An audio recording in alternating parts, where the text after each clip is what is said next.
At si Moises ay sumagot at nagsabi, "Datapwat narito, hindi nila paniniwalaan ako, ni didinggin ang aking tinig, sapagkat kanilang sasabihin, ang Panginoon ay hindi napakita sa iyo."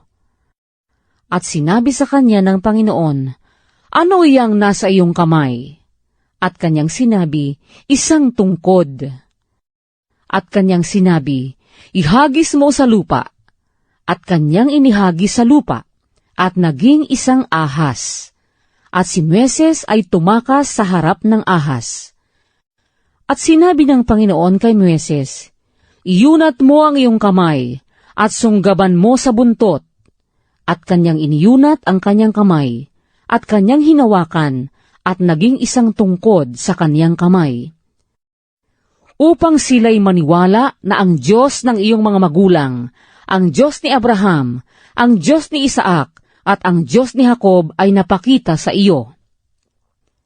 At sinabi pa sa kanya ng Panginoon, "Ipasok mo ang iyong kamay sa iyong sinapupunan." At kanyang ipinasok ang kamay niya sa kanyang sinapupunan. At nang kanyang ilabas, ay narito, ang kanyang kamay ay may ketong, na maputing parang niebe. At kanyang sinabi, "Ipasok mo uli ang iyong kamay sa iyong sinapupunan." At kanyang ipinasok uli ang kamay niya sa kanyang sinapupunan. At nang kanyang ilabas sa kanyang sinapupunan, ay narito, nagsauling gaya ng kanyang dating laman. At mangyayari, na kung sila'y hindi maniniwala sa iyo, ni makikinig sa tinig ng unang tanda, ay kanilang paniniwalaan ang tinig ng huling tanda.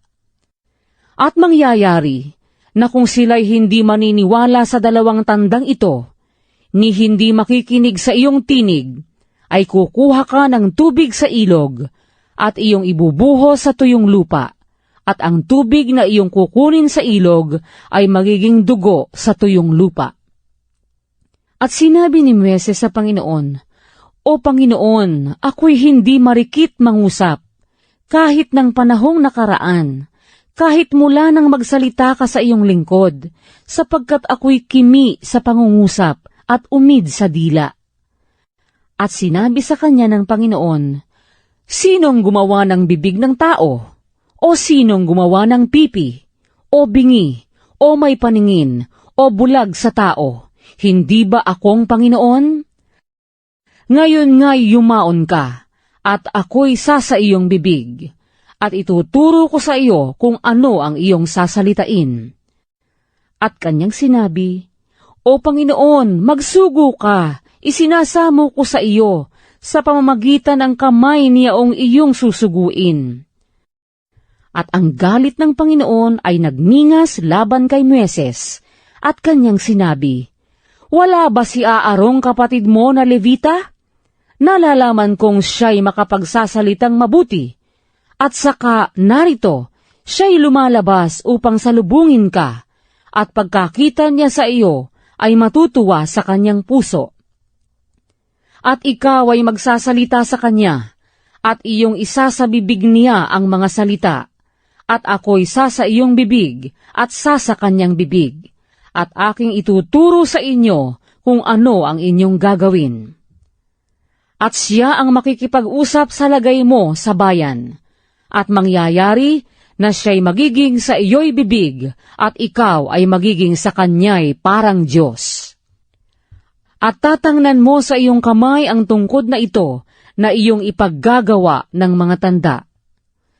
At si Moises ay yumaon, at bumalik kay Jethro na kanyang biyanan, at nagsabi sa kanya, "Pahintulutan mo akong yumaon, isinasamo ko sa iyo, at bumalik sa aking mga kapatid na nasa Ehipto, at titingnan ko kung sila'y nabubuhay pa." At sinabi ni Jethro kay Moises, "Yumaon kang payapa." At sinabi ng Panginoon kay Moises sa Madian, "Yumaon ka, bumalik ka sa Ehipto, sapagkat namatay na ang lahat ng tao na nagmimithi ng iyong buhay." At ipinagsama ni Moises ang kanyang asawa at ang kanyang mga anak, at kanyang ipinagsasakay sa isang asno, at siya'y bumalik sa lupain ng Ehipto, at tinangnan ni Moises ang tungkod ng Diyos sa kaniyang kamay.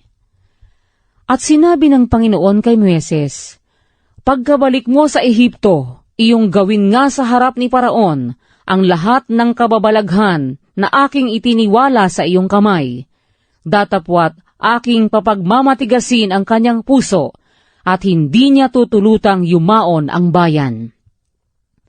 At iyong sasabihin kay Paraon, ganito ang sabi ng Panginoon, ang Israel ay aking anak, aking panganay.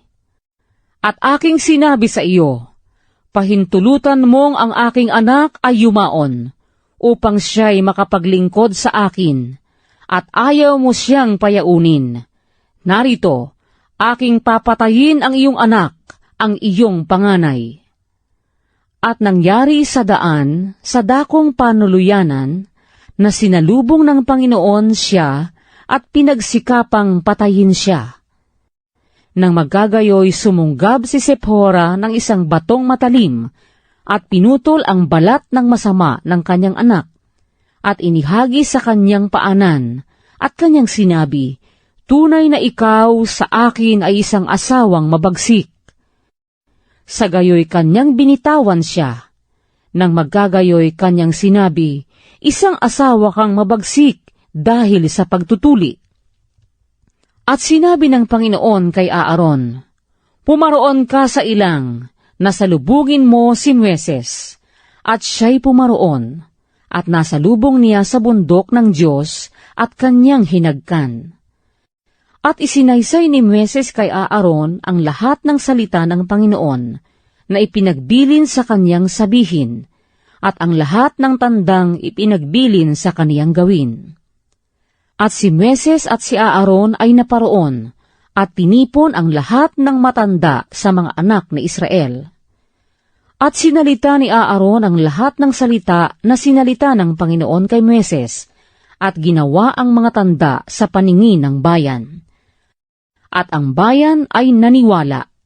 At nang kanilang marinig na dinalaw ng Panginoon ang mga anak ni Israel, at kanyang nakita ang kanilang kapighatian, ay iniyukod nga nila ang kanilang mga ulo at sumamba.